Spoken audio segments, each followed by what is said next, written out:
How's it going, YouTube? Blake B here. BB's Finds. It's the only channel on YouTube where a guy speaks extemporaneously about his collections while sitting in a closet that's shared with his wife. Um, so I've got a unique item today here. It's a book called The Gathering. It's a numbered collector's edition. There's only 500 of these made. Hardcover book. It has to do with the art in reuniting the early artists of Magic: The Gathering, which is a collectible card game. As I do on many of my videos, I talk a little bit about the history of things off the top of my head. And today I'm going to talk about the history of the game a little bit, kind of when I played in the 90s, the paper version of the game, the actual cards itself, the how the game works, some of the dynamics. Not going to bore you with too much in terms of nuance. I'm just going to touch on things in terms of comparing maybe to like Tolkien, and how it's a fantasy based game, so there's a lot of Lord of the Rings kind of, I would say, the influence, but a lot of similarities, as well as my history playing the game back in the early 1990s. I actually do play now. I play online. I play Arena, which is an online only version of the game. It's a free to play. It's so fun. It's fantastic. Way better than Hearthstone. Um, whoever convinced me to play this is a genius. Again, pick it up again is a genius. Hearthstone was scratching itches for a while, but there's nothing like playing Magic. Then I'm gonna talk about this book, how I found this book. There's only 500 of these in the world, and then a little bit about the contents of the book as well. So let's get into it. The game itself. So Magic: The Gathering, like I said, it's a card-based game. You buy packs of cards, build a deck. The decks, then you play against an opponent. There's specific rules. Most decks are 60 cards. If you're playing in the standard format, there's also a format called Commander that's 100 card decks. Very nuanced Commander stuff, so I'm not going to bore you with that. You're basically trying to win. That's the objective of any game. And along those lines, I always compare. I always say Magic is a nice hybrid between chess and economics and engineering. So chess has to do with the strategy elements of it and trying to think out and map out your moves, trying to think where your opponent's going to go with the game, how they're playing, what cards they're playing, things like that. Try to beat them to the punch. The economics has to do with the resources that are available in the game. They use what's called mana. Mana is produced by lands, and some of the other cards produce mana as well. You can play a land every turn unless you have another card that says you can play more than one land. So the way you cast spells and creatures and sorceries and instants and enchantments and planeswalkers and things like that is you tap these lands. You basically utilize the resource by turning the cards sideways to bring these things out, other cards out on the board. Very early incarnation of the game, prototype was done by Richard Garfield, who's the president and CEO of Wizards of the Coast, which is still currently the owner of the game itself. Although I think they sublicense out to one of the bigger toy companies. And there's going to be a show that's coming to Netflix pretty soon. I believe it's an animated show. The Russo brothers are doing it. Russo brothers are the guys who did Community, the produced Community. Dan Harmon's the one who wrote it and created it, but they produced it. And yeah, it's gonna be great. They're fans of Magic. They play, so it's gonna be fantastic. So it's gonna help promote the game a bit as well. Now I want to talk a little bit about the color pie, and then I'll talk a little bit about my experiences with playing the paper version of the game. So the color pie is a reference to the various colors in the game. There's only 5 of them, so it's not like it's too overwhelming. And there's a little crossover with like Tolkien and Tolkien's mythology. The main colors are white, red, green, black, and blue. So let's start with white. White is it's the color of order and law and strength in numbers, mostly associated with humans in the game. I would consider white to be almost like a Minas Tirith concept in or the realm of man concept in Tolkien, where you have just soldiers and marshals, and it's very orderly and very there's not so much chaos. There's not so much chaos with it. There's also angels in the game that are white, and some enchantments, things like that are um, it really depends on the set, but for the most part, it's the pure and the more righteous, and there's clerics and um, holy. It's almost like religious, like Christianity kind of elements to it. Black, as you can probably surmise, is the color of uh, essentially death. But in the game, it's more about what you'll do, or what it takes to do what you want. So it has to do with sacrificing and doing anything against all odds to get out ahead.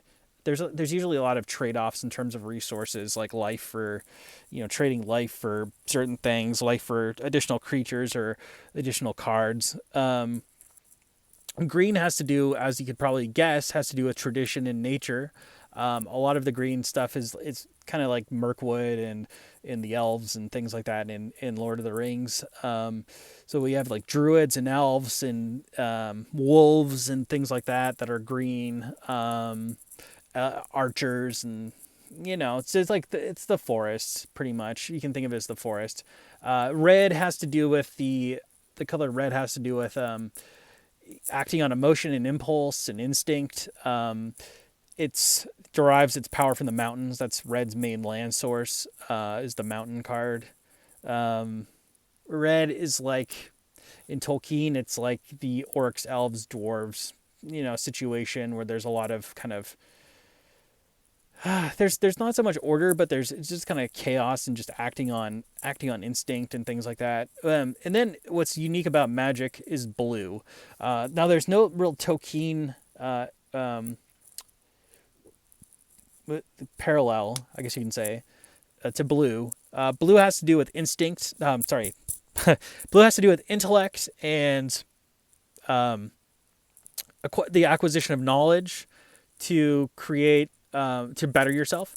It has to do with it derives its power from island. That's the main land is island, and has to do with a lot with like spells, and a lot of like there's a lot of flying creatures and things like that, like a sea creatures. Has to do with the ocean, a lot of ocean references. But a lot of the blue cards are very powerful. And they've always been very powerful. It has to do with like drawing extra cards and looking at cards before you draw them and kind of getting an advantage on your opponents that way. And then there's artifacts, which are colorless cards. They're just kind of there to assist. I actually like playing with artifacts because they can, if you build a deck around them, they can be very powerful. There's certain cards, especially in blue, that assist and give you card synergy. Blue and white, I would say, are probably the two with artifacts. Maybe not so much white, but definitely blue. My history with the game itself goes back to the 90s. 7th grade, I was probably playing basketball with my friends or something. I saw these guys, a whole bunch of guys underneath the building. There's kind of this overhang where you can kind of just go underneath and hang out. Probably weren't allowed to do that, but we did it anyway. But they were looking through binders of stuff, and I was like, what the heck is going on? Are they like are they sharing homework with each other? It turns out they were looking at magic cards, probably stuff right around the time of the revised set, which is probably 94, squarely 94. They were just looking at things and trading cards that way, and talking about cards. And from there, I kind of picked up an interest in it and said, hey, this is pretty cool. Played a little bit with one of my friends on a trip I made back to Illinois.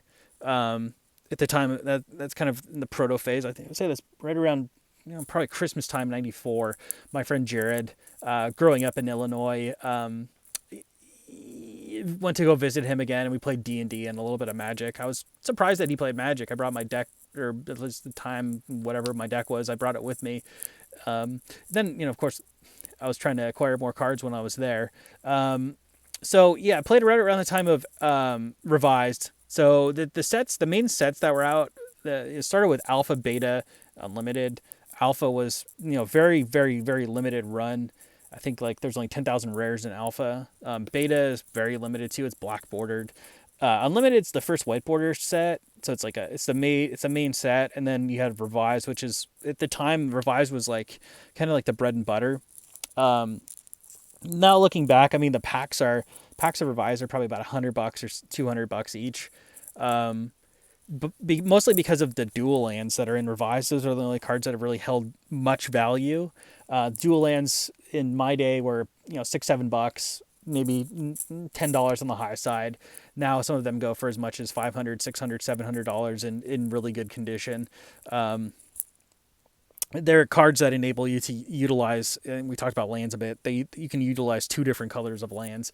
And Magic has not reprinted dual lands since. There's cards that are similar to dual lands, but there's always some downside. Like the card will come into play tapped, or the card will come into play not tapped, but you'll lose a life. And you start with 20 life. Your opponent starts with 20 life, and you go from there. So there was also some expansion sets before I kind of started playing. The first one was Arabian Nights, which is kind of based around the whole Arabian Nights mythology. Very limited number of cards in the set, about 100 or so cards. They weren't so readily available in packs by the time I was playing, but I would be able to trade for them and things like that. So I did have some of those cards, as well as antiquities and some of the legends cards. Those are super super super hard to find sets and things like that. Now, if you can find sealed packs of those, you're probably printing your own money. Big shout out to my dude, Open Boosters, by the way, on YouTube. Check out his videos. Amazing. This guy has all these vintage Magic packs. He traded cards. He'd get a rare and just trade a rare for a pack back in the day. And he'd just accumulate all these cards and he had them in a box somewhere. And a couple of years ago, probably like 5 or 6 years ago, he started doing these videos. And this guy's opening just incredible cards. And he doesn't care. He's not really in it for the money. He's in it for more of the joy of opening. But he's kind of monetized himself a little bit because of it. And he's become somewhat of an internet celebrity, but it's the one YouTube channel I tend to follow just because it's fun to watch, and he does videos quite often. So let's talk a little bit about this book now. Well, before I do, I do play Magic now, like I mentioned. I play online on MTG Arena, which is the online interface. I mostly play in the standard format, which is sets. It's probably about every year they release a core set, which is similar to Alpha, Beta, Revised, Unlimited. So it's basically just a 300 cards or so like that. And then there's these supplemental sets they release every probably 3 or 4 months. One of them just was released a couple days ago called Ikoria. Can't really pronounce it. Sorry. But it has to do with like beasts and monsters and things like that. So I'm kind of working my way through there, opening up some packs and just playing the daily stuff to get my gold. But yeah, there's some good stuff in there already, some combos and things like that that I've implemented into some other decks and kind of modified. One of the things about me is I'm like a deck brewer. I will be a little bit experimental, just kind of try things out. Most people are hesitant to do that. Most people are just relying on card lists, what I call net decks, where they just look online for other people, what they're building and how to accumulate those decks. I kind of just try whatever works and go for some powerful things. I mean, if I can, the card synergy. That's what's great about it is there's really no rules. There's rules, but there's no rules on how you build. So that's that. Okay, so this book. So let's talk about this book. What makes Magic the Gathering so great beyond the fact that the game itself is the art. I think the art, had it not been for the art, the game would not be what it is. It wouldn't be as much of a draw. I mean, I loved when I was like 13, 14 playing with my best friend Mike. Shout out if you're listening. Dude played blue-black, just killed me half the time. I played quite the opposite. I played white, red, green, just because of the dynamic. But that dude would just rail on me, royal assassin, every time, man, every time. Anyway, the art. So the art is It's fantastic. I mean, it's fancy art. It's the highest caliber. I hope they're paying the artists like just tons of money for this stuff because it's great. So let's get into it. All right. So there, off goes the cover. The book itself is dedicated to Quentin Hoover. There's actually a paperback version of this. This is the hardcover limited edition. Paperback is not limited. I believe this actually came with two or three cards. Don't know which ones, but they. Here we go. Okay, so here's the authenticity deal. This is number 286 out of 500. Again, there's only 500 of these floating around. It's crazy. Found this at a library sale. I showed up late that day. I was kind of tired of dealing with people that would show up there at 10 o'clock and just hang out and then run and just grab as much as they can, scan as much as you can. Notice that this does not have a barcode. Neither does the cover. Some of the best things don't have barcodes. So all the book scanners, people looking to make just money, not really caring about what they're buying, just caring about profit, like totally pass this up. And 3 o'clock in the afternoon, I stroll in. There's no one there. Things are a lot less stressful than they were at 10 o'clock when the thing opened. And hey, I walk away with this, so it's great. It's probably about. I've seen copies of this selling for anywhere between $300-400. I would say I would probably put it more at like $3, just in terms of what I've seen. It's a pretty unique item. Okay, so first up, this is Rob Alexander's art, Underground Sea. My man Mike, who I used to play against all the time, best friend, blue-black deck, dual land right here. This was the cornerstone of his deck. He played with 4 of them. And then we've got some of Robert Alexander's art from 2013, kind of recreating Underground Sea. I'm just going to kind of look for key stuff in here. Clone, which is a staple blue decks in 93, 94. Clone and Doppelganger, Vesuvan Doppelganger. And here's Clone, the artist's rendering of Clone in 2013. Just kind of redoing things. Here's an iconic Nicol Bolas, one of the Elder Dragons from the Legends set, who's now like a planeswalker and sort of like a key cornerstone of Magic lore. Here's the best card from Legends. It's probably a $2,000 or $3,000 card. Tabernacle of Pendrell Vale. And then here's their artist's take on it, 2013. This is Nicola Beeson. Also want to give a shout out to my boy Justin Murray, Thousand Oaks guy. Justin Murray, one of the better artists that I knew growing up. Very quiet guy, but it's just so awesome. We always had fun talking about horror stories and or horror movies and things like that. I remember talking about Wishmaster with him a lot, which for some reason. But he drew. Turns out he drew the Tarmogoyf, which is one of the more iconic Magic cards. Came later, kind of like in the middle of between now when I play and when I played in the 90s. Somewhere in the middle, but yeah, that guy, Magic legend right there. This is Nightmare. And then, don't know what this is. Not Nightmare. It's not a redoing of Nightmare. Melissa Benson. Nightmare was a card from the early sets. Flying horse, basically. Dwarven Demolition Team. Just going to kind of flip through here. Here's Wanderlust. Got Hymn to Torak, Merfolk Assassin, Dark Ritual. Dark Ritual is an awesome card. 1 black mana for 3 black mana. So you cast it, turn 1, you play a swamp. You play this guy, or you play this card, which is a sorcery, I believe. Gets you 3 black mana, and you can play like a Hypnotic Spectre. That used to be the deal back then. I think it's add in Oaken Shield, if I remember correctly. From the Legends set, Richard Kane Ferguson. Here's another card from Legends, Spirit Link. The white. Here we have a Mox Sapphire. So Mox in were like, they consider the Power 9 of the Alpha Beta Unlimited set. They didn't Prinny and Revised, they took them out because the cards were way too powerful. 0 mana for these things, and you can keep using them. So turn 1, if you play this with a land, you already have 2 mana. It's ridiculous. Those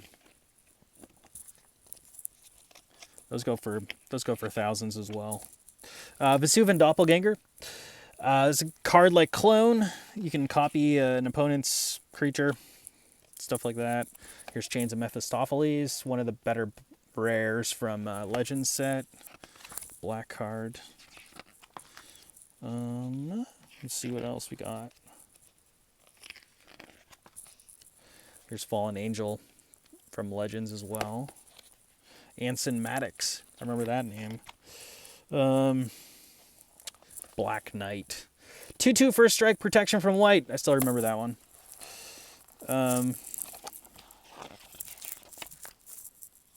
Here's Guardian Beast. Arabian Nights. 93. Ironroot Tree Folk.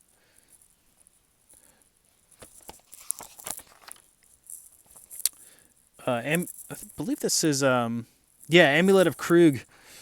Amulet of Krug, one of the artifact cards, brown cards, so it's colorless. Margaret Organ Keene did that one.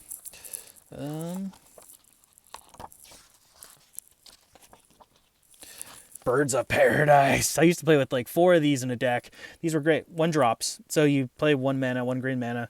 They're 1/1 flying, and you can tap them for 1 mana of any color. So it's for mana ramp and just kind of mana fixing. Okay, so Christopher Rush. Here we go. Black Lotus. Most iconic card in the game. These things go for thousands and thousands of dollars. Just look on eBay. And there's his 2013 rendering of Black Lotus. Sarah Angel staple. Played with about 4 of these as well. This is didn't tap when it attacked, so it's got what now known as the vigilance mechanic. So you can basically keep it on the board, and it could defend after you attack. It was a 4/4 flyer, I think, for 5 mana. 3 and 2 white. 3 colorless and 2 white. Terror. Remember this card? Terror. And here's a modern take on it. Chaos Orb. Yeah! Chaos Orb. My boy Ben Pizarro played with Chaos Orb. Ben, if you're listening, what's up? But yeah, he used to... This is a card that... It's illegal now, but you can... It was one of those cards just goofy. So you have to like flip it. You have to hold it a certain height and flip it, and then whatever it touched, it destroyed. Just nuts. They don't do that kind of stuff anymore. I think Ben still plays paper. Here's Black Vice. There's modern Black Vice. Let's see what else we got here. There's a Hellfire. I think that's from the Legends set. And then here you go. Look at that art. It's amazing. These guys, it's just unfathomable to me that how people could draw this stuff in such short amount of time. Time Walk, another Power 9. This is Take Another Turn After This one or something like that. Never saw one of those. I've seen them. I've never played with one just because they're ridiculously expensive. Even back in the 90s, they were probably $100, $200, but now they're thousands. That's pretty much it. So, yeah, we got a picture here on the back cover of all the artists that contributed to the book. It's fantastic. Trip down memory lane for me. Don't have my decks anymore. I actually sold them. My best friend and I started a band back in the 90s. I sold my deck, bought a bass, bought an amp, and I was a 13-year-old walking around with hundreds of dollars. It's incredible. But yeah, I don't regret it. I had a great time, and I'm not kicking myself. I can't kick myself. I mean, I got rid of stuff when I did, and even if I had this stuff now, I mean, what would it be? A couple $1,000 bucks. It's not that big of a deal. Just had some fun, and that's what I guess that's Magic's all about. And just trying to just think, just trying to make yourself think. It's almost like a puzzle. It's almost like doing a puzzle. In a way, we're trying to, at least deck building itself is almost like a puzzle, trying to put things together synergistically and making things efficient and as efficient as possible, and trying to increase odds. And there's blackjack, maybe a Scrabble element to it as well, in terms of, well, not so much Scrabble, because Scrabble's based on geography and strategic board stuff. I would say blackjack just because it's randomized. Anyway, long video, 25 minutes. Hope you enjoyed. Little history lesson, a little of my personal history, some shout outs to some people. The book, awesome, can't beat it, and hope you enjoyed, and will join me for the next one. So yeah.